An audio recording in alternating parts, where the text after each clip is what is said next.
BBA, BCA, BCom computer కోర్సులో 100% placement లభించే ఏకైక డిగ్రీ కాలేజ్ కూకట్పల్లిలోని I3 డిగ్రీ కాలేజ్ 8367215215.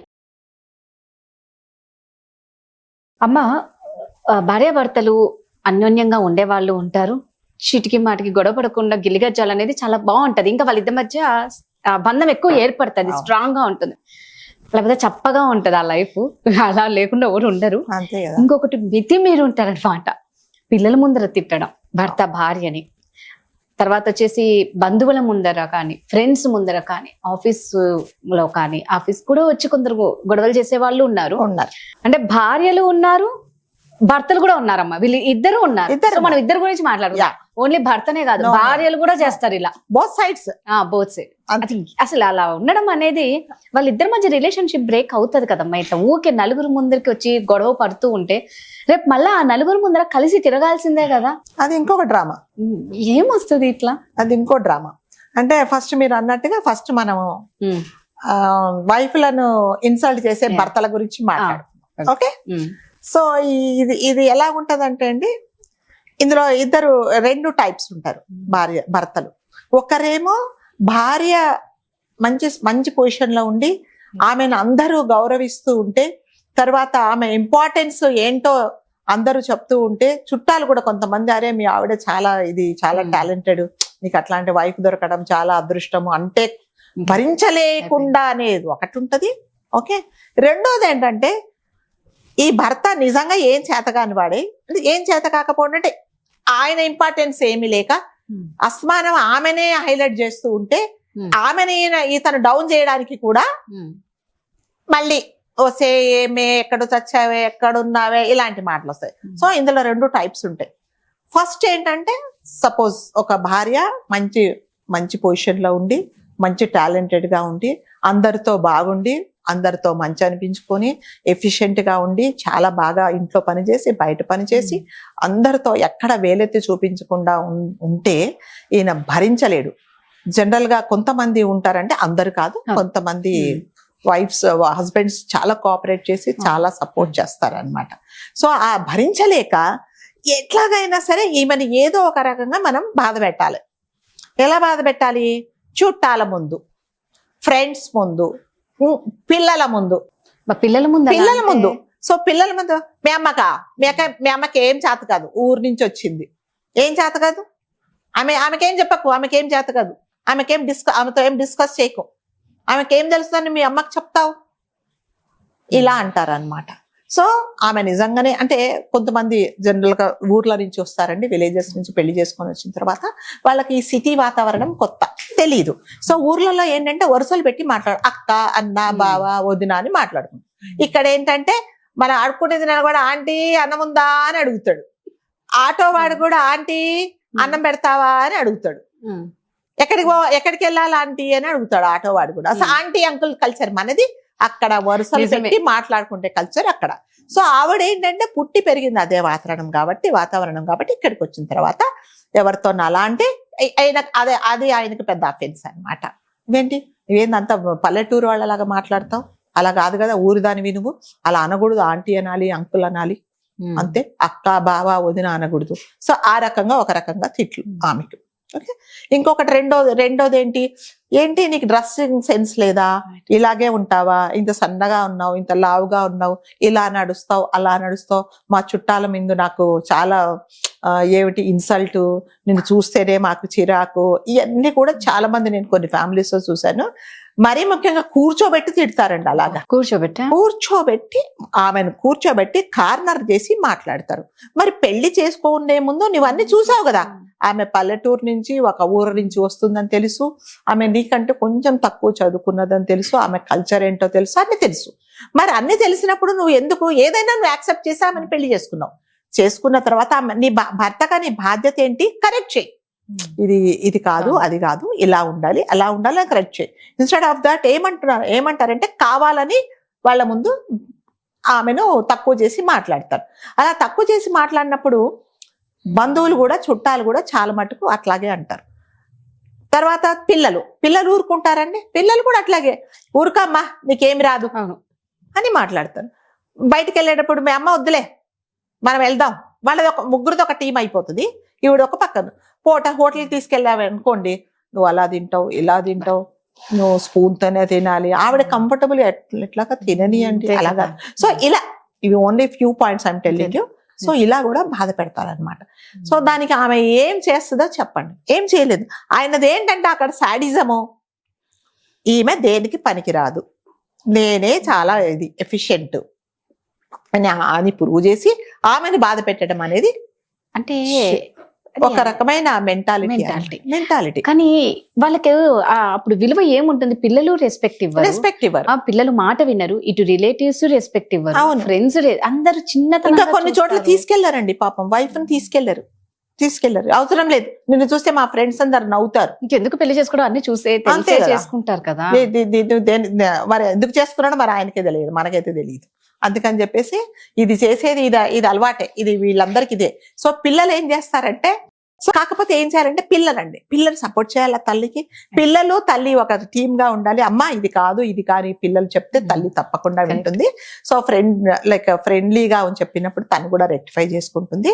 అప్పుడు తండ్రికి ఏం చేయాలంటే ఒక సర్ప్రైజ్ ఇవ్వాలి. ఇదిగో అమ్మ నువ్వు అనుకున్నట్టు కాదు, చూడు ఇప్పుడు చూడు అమ్మ ఎలా మారిపోయిందో అనేసి ఉంటే అప్పుడు కొంచెం తను కూడా అలా అంటే తను ఎంత బాధపడుతుంది అనేది ఎవరు అర్థం చేసుకోవాలి. అంటే తనకి తెలుసుకోనికి తెలుసుకోమని చెప్పకుండా ఇంక ఇదే తెలుసుకోవడం ఎలా తెలుసుకుంటది పాప? ఓసే ఏమే రావే పోవే అని మాట్లాడతారు.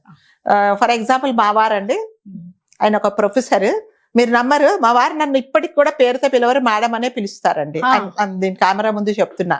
అయితే మేము ఎప్పుడైనా షాపింగ్కి వెళ్తే చెప్పారు, మేడంకి ఏం కావాలో నన్ను మొహం చూసేవాళ్ళు, ఏం పోయే కాలం వచ్చింది, ఎవరిన ఎండబెట్టుకొని వచ్చింది షాపింగ్ కు మేడం అని అంటారు.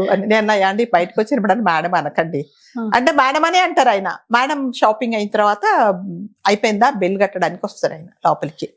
పేరు పిలవరు, ఎప్పుడు పిలవరండి, మేడం అనే అంటారు.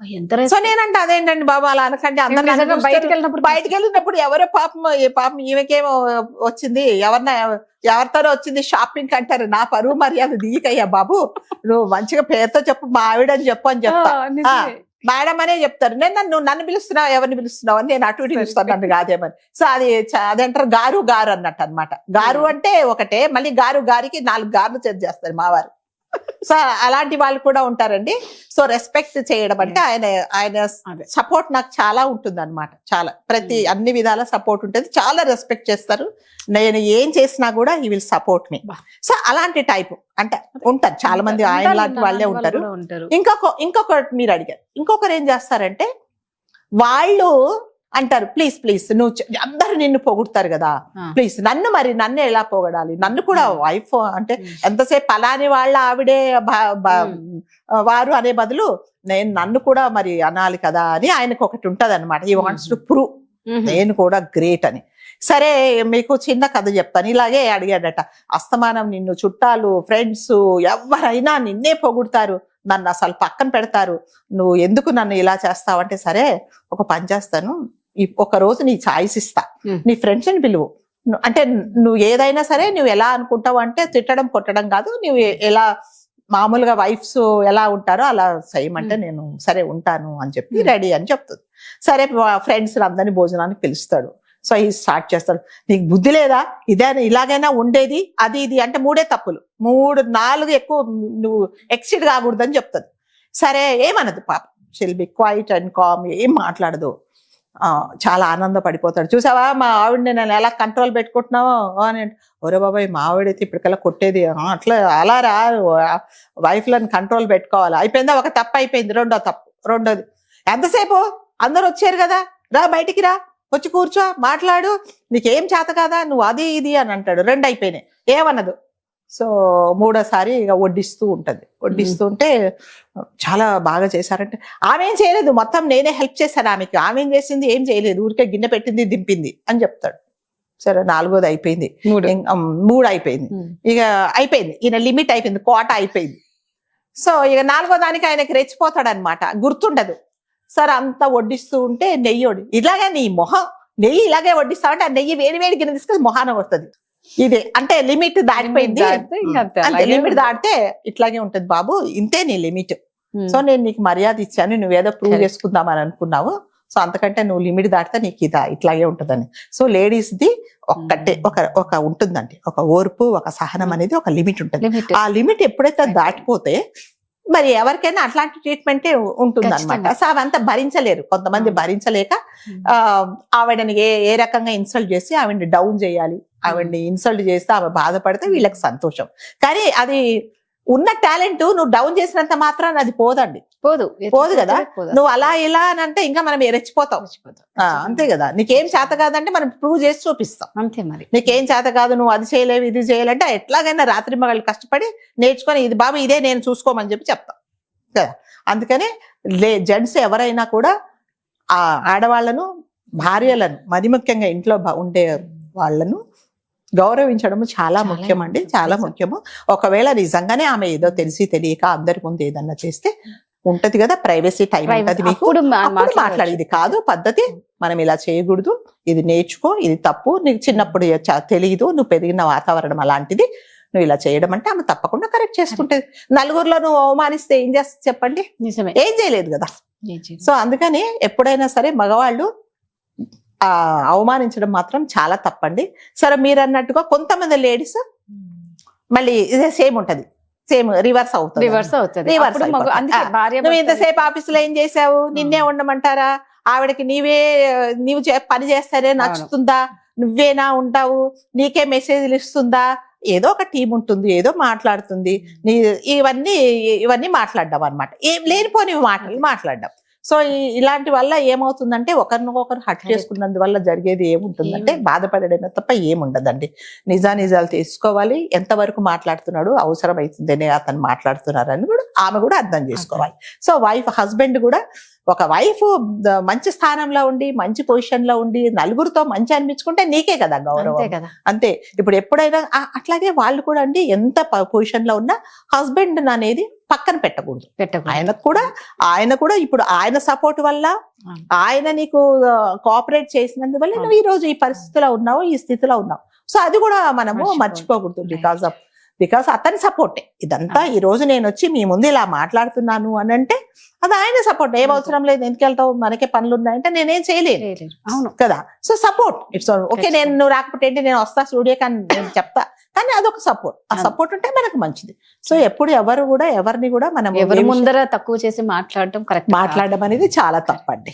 సో ఒకరికొకరు రెస్పెక్ట్ ఇస్తే వాళ్ళిద్దరికి అందరు ఇంకా ఎక్కువ ఇద్దరు ఒకరినొకరు రెస్పెక్ట్ ఇచ్చుకుంటే పక్కన వాళ్ళు ఇంకా రెస్పెక్ట్ ఇస్తారు, అంతే.